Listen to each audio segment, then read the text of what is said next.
ছেলেটি কিছুক্ষণ চুপ থাকে, অতঃপর বলে ওঠে, মা তুমি চিন্তা করো না, দয়া করে তুমি কান্না করো না। তোমার কান্না আমার সহ্য হয় না। আমি এখন ছোট নেই, আমি এখন আগের সেই আব্দুল্লাহ নই।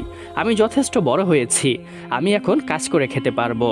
তাছাড়া আমার বাবার মতো দুইজন বাবার ভাই তো এখনো জীবিত রয়েছেন, অর্থাৎ আমার চাচারা। তারা তো আছেনই আমাদের জন্য, তারাই আমাদের অভিভাবক হবেন। কিন্তু মা তো জানতো তার স্বামীর ভাইয়েরা তাদের সাথে কিরূপ আচরণ করত। পরের দিন সকালের দিকেই ছেলেটি তার বড় চাচার বাড়িতে যায়।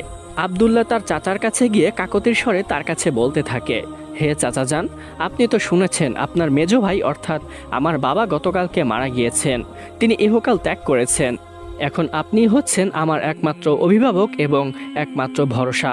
দয়া করে আপনি আমাকে একটু সাহায্য করুন। গতকালকে সারা দিন এবং সারা রাত আমি না খেয়ে রয়েছি, আমার অনেক ক্ষুধা পেয়েছে। দয়া করে একটু খাবারের ব্যবস্থা করে দিন। কিন্তু আব্দুল